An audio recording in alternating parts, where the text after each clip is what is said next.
Então, nessa ação penal 505-1606, continuidade do depoimento do senhor Eduardo Consentino da Cunha, com a palavra ao Ministério Público para indagações.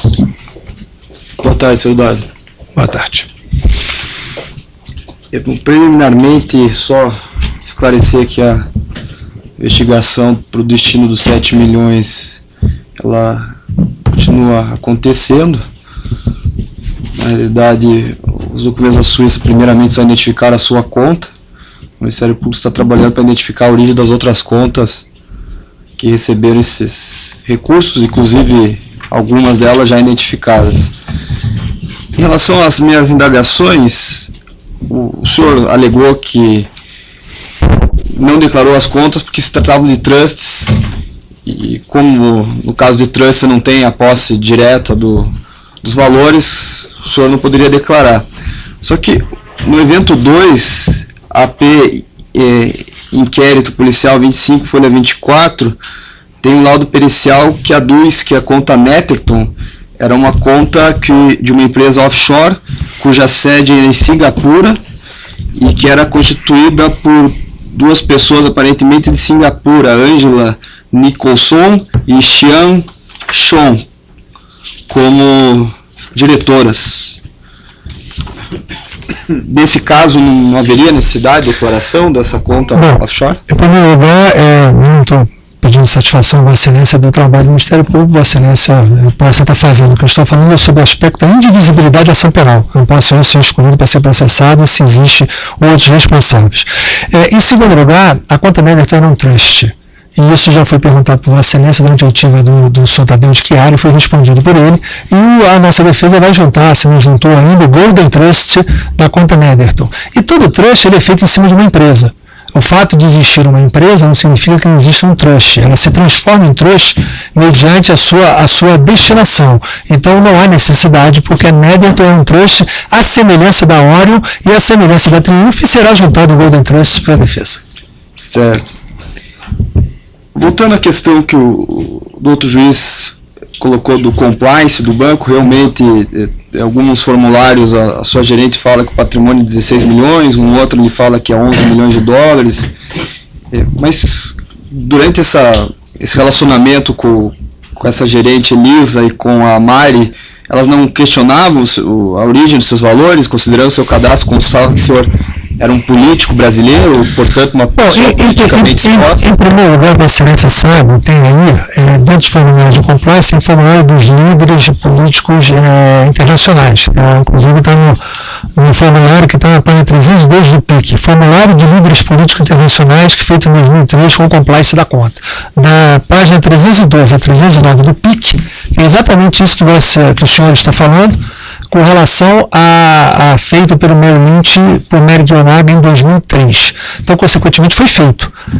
Obviamente, quando eles fazem isso, há sempre entrevistas constantes. A Merrick Yonaga, como me conhece há 20 e tantos anos, quase 30 anos, certamente ela já faz isso há muito tempo. Então ela conhece a origem, conhece as minhas atividades, e a partir daí ela mesma passou a ser referência quando foi para a Suíça. A transferência para a Suíça foi orientada por ela, foi acordada por ela, foi, digamos assim, corroborada por ela. Não foi, eu diria até que não foi nem espontânea, eu diria que foi compulsório. Certo. Outra indagação que o Ministério Público tem, consta também nesse mesmo laudo pericial que eu referenciei, o senhor indicou o endereço de Nova York para correspondência porque os Correios brasileiros não eram seguros. Se Vossa Excelência viu o formulário, não tem assinatura minha nesse formulário, eu não indiquei nada. O que existe é o formulário anterior que se eu não me engano, não sei qual é a página do PIC que está, que fala que as correspondências têm que ser guardadas.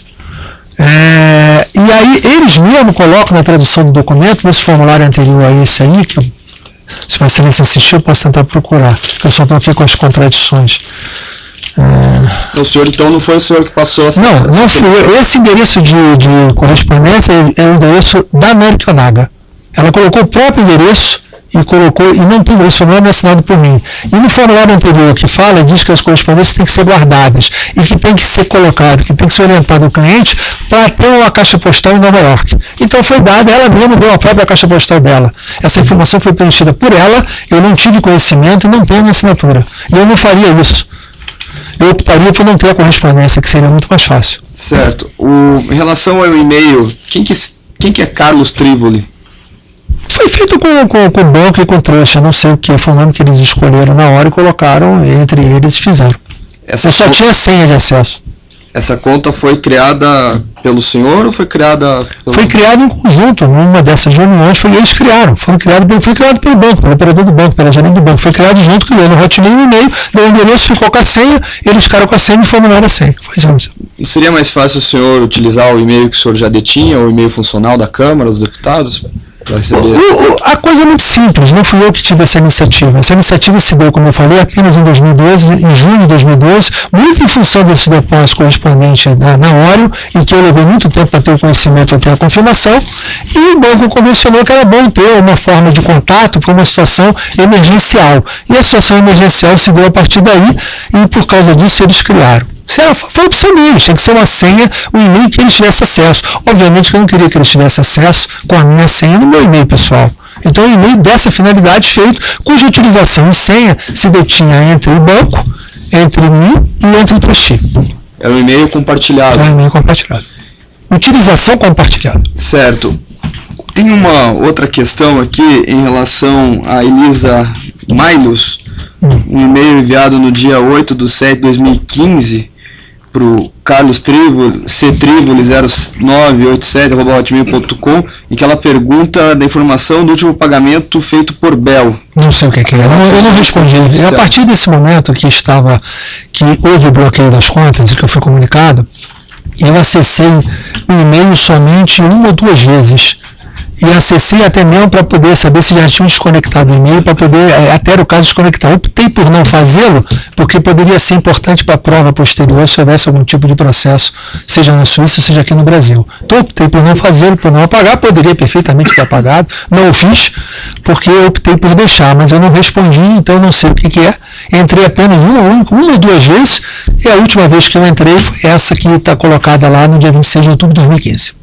Certo. Essa oportunidade, o senhor comentou no início do interrogatório que possivelmente o senhor pegou emprestado o notebook do seu... Não, iPad. Acho porque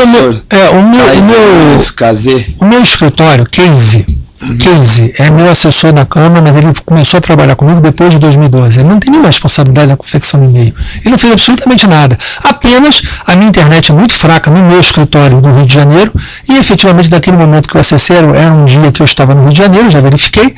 Consequentemente eu utilizei o iPad dele, que talvez tivesse com uma conexão de internet em condições de acessar, que eu não estava conseguindo acessar através do meu computador. E qual que era o endereço desse seu escritório? NIMP 150, sala 3201. Que aqui, de acordo com a Microsoft, o acesso do case foi na Rua Malheiros, 76, Pavuna, Rio de Janeiro. Não sei, não tenho condição de dizer. Né? Certamente eu não estava na Rua Malheiros. E nem eu pedi para ele fazer qualquer tipo de acesso. O senhor não pediu jamais para ele acessar? Não, eu nem sabia como acessar, ele não tinha esse conhecimento. Esses valores que abasteceram essas contas dos trusts no exterior, o senhor alega que um dinheiro que já estava lá há mais de 25 anos, correto? Correto. Eu dei as origens das contas. Eu citei aqui a conta do Kobe, no Merrill Lynch, cuja referência era 20, que tinha um trust, como eu falei, que era diferente, era o Dani Trust, que esse trust era o beneficiário da conta, não era o trust da conta, ou seja, tinha um trust para efeitos único e exclusivamente do patrimônio, no caso do benefício da minha morte. Depois eu citei a conta do Delta Bank Kenya, a conta Norvale 10762, e citei as contas do Merrill Lynch, da Oreo e da Trumf, que um AGO 3163, 16503W78 e uma conta anterior do Merrill Lynch anterior ao Trumf, que era da Glorieta, que eu não tenho um número exato, eu não consegui acessar, mas eu posso perfeitamente ainda obtê-lo. Ok. Mas esses valores inicialmente em Nova York, eles alguma vez foram remetidos do Brasil para o exterior? Valores que o senhor ganhou por trabalho no exterior. No exterior. Certo. Tem agora, em relação à imputação de corrupção passiva, e até questionamento da defesa da prática do ato de ofício, o senhor pode nos explicar como funciona a administração pública federal em relação aos denominados sistema de indicação política para cargos públicos, distribuição de cargos no governo federal para partidos componentes da base? Eu praticamente já expliquei com relação a esse fato aqui com a pergunta do excelentíssimo senhor juiz, mas eu repito com o maior prazer. O que eu disse é que no momento que eu sou deputado federal, fui deputado federal por 4 mandatos. O primeiro mandato que eu tomei posse em 2003 até 2006, eu era oposição ferrenha, então eu não tinha nenhum tipo de discussão a respeito de qualquer participação. No segundo mandato, de 2007 até 2011, consequentemente, nesse momento, sim, o meu partido, que naquele momento eu estava, que era o PMDB, ele passou a fazer parte integralmente da base, já que no primeiro mandato do Lula, a parte do PMDB que eu fazia parte era a oposição e outra parte fazia parte do governo. Então eu passei a fazer parte, juntamente com quase toda a bancada inteira, e a partir daí o PMDB, no caso da Câmara, indicou 3 ministros, que foram os ministros da Agricultura, Renan Stefanes, o ministro da Integração, Gedel Veiani. O senhor já respondeu isso, né? Sim. Teria alguma coisa a complementar? E depois os cargos de segundo escalão. Ou seja, basicamente é normal que os partidos que compõem a base que votam com o governo, que pretendam e tenham acesso a indicações para cargos em determinadas áreas. E foi isso que o meu partido fez. E a parte que a mim coube dentro dessa coordenação não tinha a ver com a Petrobras. Essa parte da Petrobras, que é objeto da denúncia, ela coube a Fernando Diniz e a bancada de Minas Gerais, corroborado pelo depoimento de todos os parlamentares da bancada de Minas Gerais que aqui estiveram. Mas mais objetivamente, esses indicados políticos, qual que era o compromisso que eles tinham com o partido? O que eles davam como contrapartida para o partido para serem indicados e se manterem no cargo? O que você busca com a indicação de alguém é que ele tenha um bom trabalho, que ele possa ter atividade política, que possa engrandecer o mandato de quem da bancada que o está ajudando. Então, o exemplo clássico disso aí que eu falei aqui, nesse caso da bancada de Minas Gerais. A bancada de Minas Gerais buscava o desenvolvimento do gás, da Gasmig. Por isso é que eles pediram a diretoria de exploração. Depois, pela circunstância política, acabaram com a Internacional. Não sei o que eles vão fazer com a Internacional. Enfim, são coisas, circunstâncias diferentes. O nosso caso da bancada do Rio de Janeiro, a gente tinha Furnas com uma presença muito forte no Estado, empregadora de mão de obra, então tinha interesse político, tinha construções em andamento de Furnas para gerar energia no Estado. Enfim, você busca atividades públicas em que você possa ter benefícios políticos do exercício do mandato. Então, eu posso falar isso muito claro, porque eu, quando fui presidente da Telerge, eu tinha o apoio dos parlamentares na época. O que os parlamentares me pediam na época? Que eu pudesse instalar telefone o máximo que eu pudesse, que eu extravasse plano de expansão, que eu levasse a telefone celular com o maior número de espaço. Essas questões foram apuradas na Operação Lava Jato, da necessidade de pagamento de percentuais do contrato, de propinas para os políticos e agentes públicos da Petrobras. O senhor, no seu exercício de cargo de deputado federal, o senhor tomou conhecimento, alguma vez, alguma conversa? Não, eu não tomei conhecimento, e para deixar bem claro, com relação à Petrobras, menos ainda com relação à Petrobras. Normalmente, o que você procura fazer é que os parlamentares, sempre os parlamentares dos partidos, buscam no partido auxílio para sua campanha eleitoral via o partido na época da campanha eleitoral. É essa forma que a gente sempre assistiu. Essa de receber participações de qualquer tipo de negócio eu nunca vi. E não vi na Petrobras, e tampouco com relação a esse caso específico, com relação à bancada, nem com a bancada de Minas Gerais, nem com outra que eu conheça. Nesses 25 anos, o senhor nunca internalizou nenhum valor dessas contas? Não. O senhor nunca quis usufruir o dinheiro no Brasil? Qual que é a razão?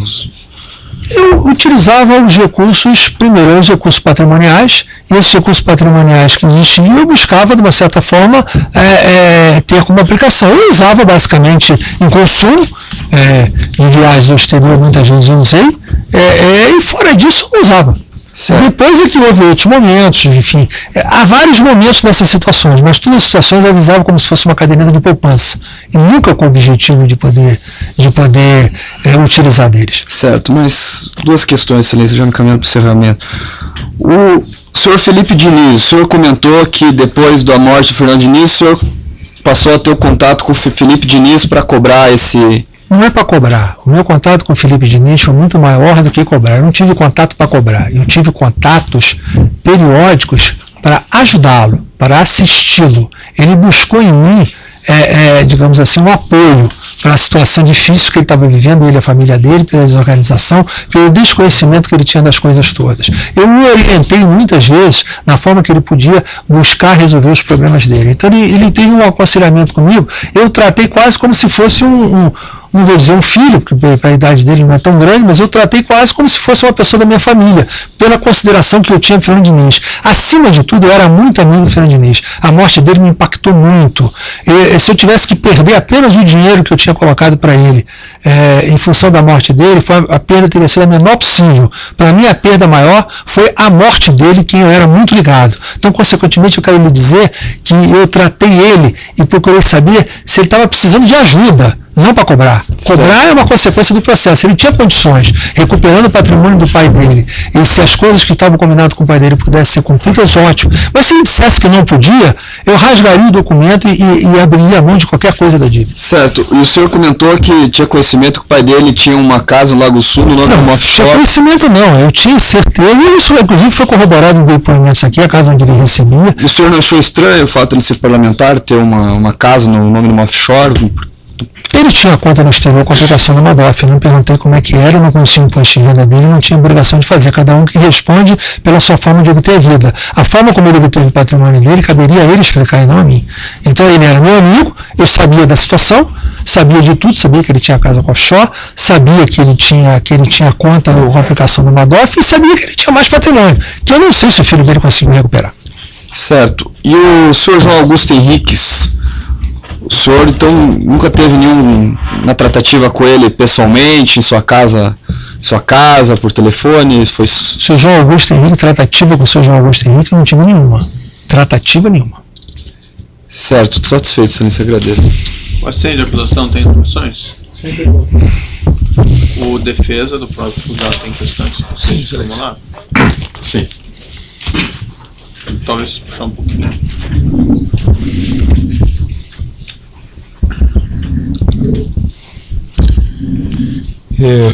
O senhor praticamente em 1h36 respondeu a todas as questões que o juízo fez ao senhor e elucidou as questões que a defesa também lhe apresentaria, fez um resumo das suas atividades públicas, das suas atividades privadas, falou dos seus mandatos, de como que o senhor ingressou ao PMDB, de como que o senhor passou a apoiar o governo Lula, a divisão que havia das bancadas do PMDB, quem eram os líderes, o que cabia a cada bancada.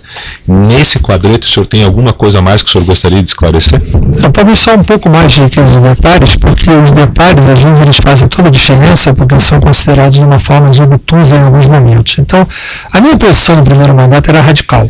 Eu não tinha como, sendo opositor, ter qualquer tipo de ingerência na Petrobras ou qualquer outra empresa. Imagina, a Petrobras é a maior empresa brasileira, é a maior empresa do governo. Como é que situações envolvendo período, porque há outras situações que há acusações, como é que em 2006 eu, na oposição, poderia ter qualquer tipo de relacionamento com a Petrobras? Então, nenhum. Tampouco em 2007, tampouco alguém que estava iniciando seu mandato, porque as pessoas me olham muito como presidente da Câmara. Eu não sou presidente da Câmara desde o dia, eu não fui presidente da Câmara, perdão, desde o dia que eu assumi o mandato. Eu comecei meu primeiro mandato na oposição, o mandato na oposição é mandato de briga, não é mandato de qualquer tipo de outra natureza que não seja briga. 2007 a 2010, quando a gente teve que recompor essa situação do PMDB, 2010 fomos para a aliança com o PT, indicando o Michel para vice. Só aí, em 2013, quando o Henrique Alves, que deveria ter sido presidente da Câmara no primeiro biênio já do mandato de 2011, não foi, porque o PMDB acabou não elegendo a maior bancada, elegeu o PT, fez um acordo que o Marco Maia fosse o primeiro presidente e o Henrique o segundo. Só com a eleição do Henrique, com a ida do Henrique para a presidência, é que houve a oportunidade de eu poder crescer em poder e poder disputar e ganhar a liderança da bancada. A partir de fevereiro de 2013, é que eu adquiri maior notoriedade. E a partir do exercício dessa liderança, é que eu busquei construir uma candidatura à presidência da Câmara e obtive êxito. Então, e obtive êxito praticamente também em confronto com o PT, não foi digamos assim, em acordo com o PT. Eu tive uma relação muito conflituosa, seja como líder, mesmo num período que apoiava, a tal ponto que é público, notórias rugas e os atritos que eu detinha, que acabaram até culminando com muitas das acusações durante o processo de impeachment do ex-presidente. Então, não há que se falar que eu estava buscando qualquer tipo de espaço de máquina como objetivo do mandato. Eu exerci o mandato pela competência, pelo conhecimento, pela dedicação e pela lealdade de representar a bancada quando fui instado a fazê-lo. E representar a bancada, ser líder da bancada, não significa você mandar na bancada. Significa você fazer aquilo que a maior parte da bancada assim deseja. É você vir o despachante da bancada. Você tem que, às vezes, procurar fazer ou procurar assuntos porque o deputado A, deputado B, deputado C acabam me pedindo. Então, a história simplória do meu mandato é essa, que culminou com a presidência, mas eu não comecei na Câmara como presidente da Câmara. Eu não tinha esse poder, como foi colocado aqui por um delator, numa suposta conversa, de ser a palavra final. Que, aliás, então, o líder colocou bem claro que eu não tive a palavra nem inicial, nem a final de uma nomeação. Eu não tinha, em 2007, a condição política de ser a palavra final de qualquer coisa. Eu não tinha essa projeção ou esse poder que querem me atribuir. E de ser o único cara que dá a palavra final, quando o presidente do partido era o Michel Temer, que hoje é presidente da República, o líder Henrique Alves, foi ministro, governador, foi presidente da Câmara, eu tinha personagens como o Gedel, como o Fernando Diniz, como vários outros, muito mais fortes, como coordenando bancada. Então eu não tinha essa condição de estar a palavra final por nada. E esse delator, que aqui falou, ele falou baseado numa conversa com o terceiro, ele não comprovou essa palavra. E mesmo que fosse uma verborragia de um terceiro, não restou comprovada por nenhum depoimento. Aliás, um delator que está condenado, que efetivamente até eu tive a oportunidade de ler uma sentença na semana passada, e até empresa privada esse delator estava roubando. Na empresa X, quando foi acusado, que não foi criminalizado por ser uma empresa privada, mas está claro no processo que ele, até a empresa privada que ele foi trabalhar quando saiu da Petrobras, ele roubava. Então, você conhece o Eduardo Musa? Nunca vi na minha vida o senhor Eduardo Musa. Vi aqui no dia que veio depor. O senhor nunca esteve com ele? Nunca estive com ele. Um ponto importante, mas eu quero lhe perguntar expressamente, a denúncia afirma que o senhor se reuniu com o senhor Jorge Zelada dia 12 de setembro de 2010, isso foi utilizado como uma prova de ato de ofício, o senhor teria pedido uma permissão para pousar no helicóptero, prefixo YMH, o senhor nesse dia estaria supostamente com o prefeito Eduardo Paes, o senhor estava aqui no dia que o Eduardo Paes depois. Isso aconteceu? Esse fato aconteceu? Bom, vamos colocar exatamente o que aconteceu. Eu vou dizer exatamente o fato que aconteceu. Eu tinha uma agenda de campanha, primeiro que era um domingo. Não faz sentido ninguém fazer uma reunião no domingo. Segundo que era a véspera da eleição de 2010. Não estou falando 12 de setembro de 2010, com a eleição seria 1 ou 2 de outubro de 2010. Era um domingo de campanha que eu tinha 3 agendas com o Eduardo Paes. Uma no Estácio, numa igreja, outra em Urucânia e outra na Pavuna. A gente calculou, eu fretei um helicóptero naquele momento, com a PPYMH, para que a gente pudesse sair do Estácio e conseguir chegar até para o Urucânia, porque tem a agenda de um prefeito, um domingo de campanha, há 3 semanas da eleição, eu tenho que aproveitar. Aquilo significava uma possibilidade de aumento de voto para mim, na medida que ele conseguisse cumprir o máximo de agenda comigo. Então, consequentemente, a gente fretou o helicóptero. O que aconteceu naquele dia? Você tem um domingo, você só tem 3 lugares que você pode, no centro da cidade, utilizar para poder pousar um helicóptero. No Santos Dumont, no Tribunal de Justiça, ou na Petrobras. E o que aconteceu? No Santos Dumont, o tempo que você chega no Santos Dumont para poder ter acesso ao helicóptero e decolar é mais rápido de carro. Você perde quase 30 minutos para fazer isso sem a permissão de decolar. Não há, você tem que passar por raio-x, você tem que ver alguém para te buscar, chegar por transporte até o helicóptero. Então, o tempo é muito grande. O Tribunal de Justiça não estava funcionando no domingo. Então, a minha secretária, que cuidava da minha estrutura de campanha, pediu à Petrobras para poder utilizar o helicóptero para esse embarque, se fosse opção. Ocorre que na hora que a gente saiu do Estácio, o Eduardo Paes, que tem muito medo de helicóptero, ele falou, não, vamos de carro mesmo que a gente atrasa, eu fico mais tempo com você, esquece esse negócio de helicóptero. Nós fomos de carro. E tanto o helicóptero não decolou para mim, o helicóptero decolou, segundo o documento que está do DSEA, para ir para Angra dos Reis, que não foi comigo. Então, e se fosse Angra dos Reis, não ia sair da Petrobras. E mais, esse helicóptero que estava sendo utilizado nesse dia para uma reunião, ele não só não decolou, comigo, como eu usei, como também a Petrobras forneceu um documento que foi juntada quando a apresentação da denúncia do Ministério Público e que, infelizmente, não foi considerada na aceitação da denúncia, não aqui. Esse documento foi juntado ainda quando estava no Supremo e, não sei por que carga d'água, não foi considerado. Mas houve um documento expresso, uma certificação da Petrobras, que nem eu estava lá no dia 12 de setembro e nem o diretor-geral Celada lá esteve. Então não pode ter havido uma reunião de fantasmas num domingo de campanha eleitoral. Então é uma afirmação absolutamente atípica, maldosa, que poderia ser perfeitamente comprovável, e se tivesse visto o documento que eu juntei na época da constituição da denúncia, não faria parte nem do voto do eminente relator naquele momento. Um segundo ponto é relativo à questão das contas. O senhor tinha conta no exterior? As contas no exterior, que eu já falei, eu detinha as contas, houve contas e depois houve trustes.